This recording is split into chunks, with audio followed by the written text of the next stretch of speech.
দুযোগের সামনে যখন এই উম্মত পুলসিরাতের ওইখানে যাবে, তো এই উম্মতের আলো দেখা দুযোগ জিজ্ঞাসা করবে, মান আনতুম, তোমরা কারা?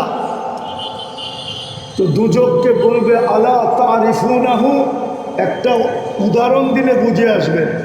দেখেন না, আমাদের দেশে কিছু ছেলে আছে নেতা টাইপের, ঠিক না? আছে না? কিন্তু আমি অপরিচিত এই এলাকায় আসলাম, আমার সাথে একটু টুংটাং হয়ে গেছে, মনে করো আমার গাড়িটাই ওর গাড়িটা ওভারটেক করলো বা একটু চাপ দিল, তো ও তো উড়াই আমাকে থামাবে, ঠিক না? এটাই কিন্তু এই অঞ্চলের স্বভাব, এটা আমি জানি।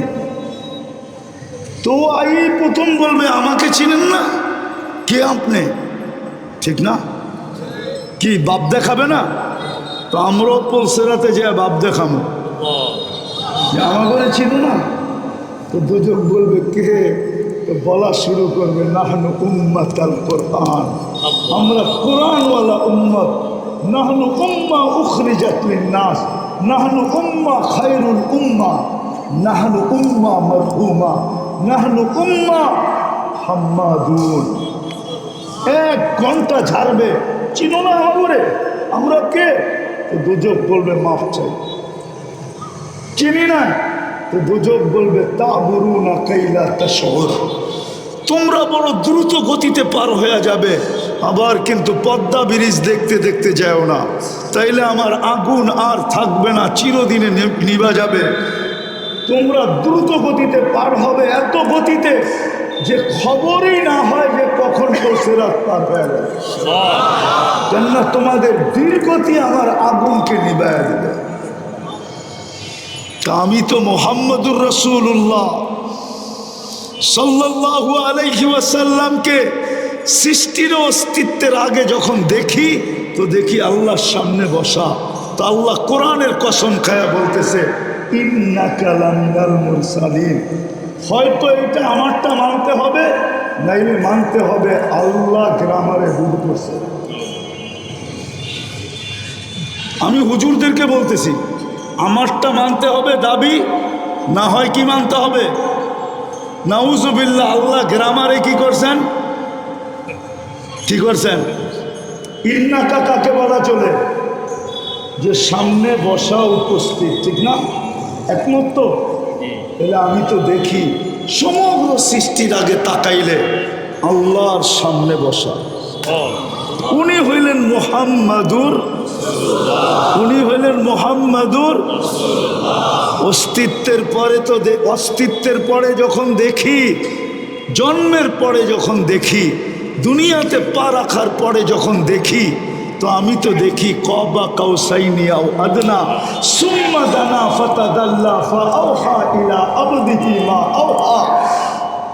আবির্ভাবের পরে দেখি আমি তাকাইলে কবা কাউসাইনি আও আদনা, এতদিন ছিল সামনে বসা, এখন দেখি বন্ধুর পাশে বসা।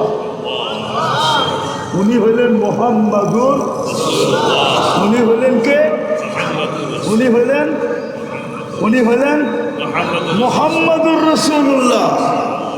মেরাজকে আপনারা কিভাবে বলেন না বলেন আমি জানি না, কিন্তু আমার কাছে মেরাজের অনেকগুলো কারণ আছে। একটা কারণ এইটাও, যখন হাঁটি হাঁটি পাপা শুধু হাঁটতে শিখতেছেন, আমেনা কোলে নিয়ে কাঁদতেছিল, শ্বশুর বাড়ির লোকজন জিজ্ঞাসা করতেছিল, আমেনা কাঁদিস কেন? বলছে আব্দুল্লাহ নাই। বলছে আব্দুল্লাহ নাই মানি? সন্তান যখন হাঁটতে শুরু করে তো সবচেয়ে বেশি খুশি বাবা হয়, আর আঙ্গুল ধরে হাঁটার গতি বাড়ায়, কিন্তু আব্দুল্লাহ তো নাই। আমার এই কলিজার টুকরা গতি কে বাড়াবে? একে মাঠে কে নিয়ে ছেড়া দিবে, বুড়াইতে কে নিয়ে যাবে? আব্দুল্লাহ তো নাই। আমার তাখাইয়ুল বলে আর কোরআনের আয়াত আমাকে বুঝায়। আল্লাহ মনে হয় কানে কানে এসে বসে, আমেনা কাঁদিস না, আব্দুল্লাহ নাই তো কি হইল? আব্দুল্লাহ ঘুরাইলে আর কোথায় ঘুরাবে? মক্কার অলি গলি নিয়ে যাবে, ওকাস বা মাজান্না দুটা বড় মেলাই নিয়ে যাবে, নাইলে দূরের থেকে দূরে নানার বাড়ি মদিনাতে নিয়ে যাবে।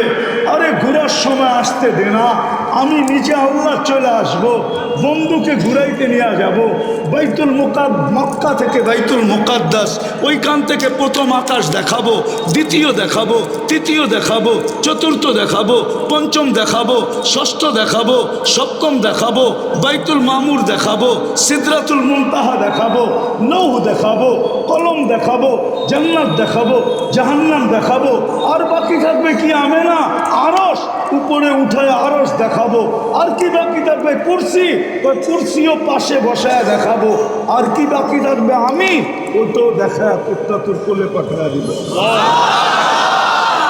উনি হইলেন মুহাম্মাদুর রাসূলুল্লাহ। আমার কাছে সময় নাই, আমি শেষ জায়গায় চলে আসছি। ওই উম্মত আজকে শূন্য থাকে তো থাকে কি করে? আজকে তো প্রেক্ষাপটে তাকাইলে দেখা যায় যে উম্মতের পাশে কেউ নাই, মনে হয় যেন আল্লাহও নাই, মনে হয় যেন রসুলও নাই। ফিলিস্তিনের দিকে তাকায় দেখেন, সারা দুনিয়ার মুসলমানের পটভূমিকে অ্যানালাইসিস করেন, মনে হয় যেন কেউ আমাদের পাশে নাই, আমরা যেন দুনিয়া একটা আগাছা, দুনিয়া একটা আগাছা।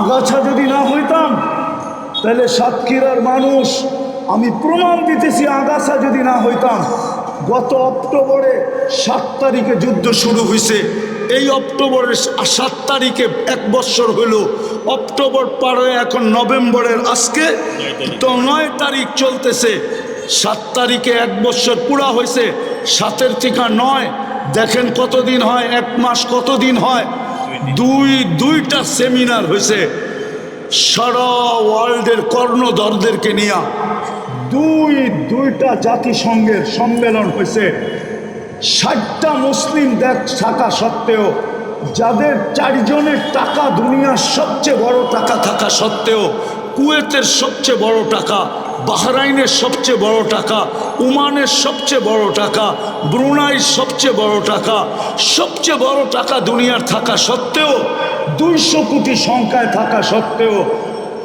ইসরায়েলের বিরুদ্ধে ছোট ছোট একটা নিন্দা প্রস্তাব পাশ করতে পারে নাই। এটাই প্রমাণ করে আমরা দুনিয়াতে আগাছা, শুধু শূন্যতা না, এটাই প্রমাণ করে। আরেকটা দেই, যদি বুঝে আসে, যদি জেনারেল যুবকদের পথ বিবেকের পর্দা খোলে, ও যুবক তুমি ওদের স্টাইলে যতই সাজো না কেন, যদি তোমাকে ভালোই বাসত, তাইলে আমার সন্তানরা, বাংলার সন্তানরা 30 লাখ টাকা দিয়েও ইউরোপে ঢুকার জন্য কবরকে চিরদিনের জন্য সমুদ্রে কেন বানাইতো? কেন বানাইতো সমুদ্রে কবর? 30 লাখ টাকা দিয়েও আমাকে বুঝাও, আমার শিক্ষিত সমাজ আমাকে বুঝাবে মিডিয়া দিয়া? আমি তো সারা দুনিয়া চষতে চষতে শেষ, আমার উন্নত দুনিয়া একটা দেখা বাকি আছে, শুধু নিউজিল্যান্ড, এছাড়া কোনো উন্নত দুনিয়া দেখা বাকি নেই। মহাদেশ নতুন একটা তৈরি হলে হয়তো ওটা বাকি থাকবে, বর্তমানে কোনো মহাদেশ বাকি নেই। আমি তো দুনিয়া ঘুরে বলতেছি, আল্লাহ রসুলের গোলামের উপরে যে থাবা দেয়, ওর নিজের জীবন যায়, ওর যায় না, এটাই আল্লাহর হুকুম। বলছে তাইলে তো মনে হয় ভুল হয়ে গেল, মাফ করে দেওয়া যায় না? বলছে আমি আমার সাথী হারা, নৌকা ডুবে গেছে, জানি না সাথীরা কোথায় চলে গেছে, আমি জঙ্গলে বাঁচতে বাঁচতে উঠছি, এইখানে লোকালয় কোথায় আমি জানি না, আমাকে লোকালয়ে পৌঁছাও, তারপরে ভাববো তোমাকে মাফ করা যায় কিনা। বলছে আপনি আমার পিছে পিছে গেলে অনেক দূর, অনেক কষ্ট হবে, যদি মনে না কিছু করেন তাহলে আমার পিঠে উঠা বসেন, কষ্টটা আমিই করি।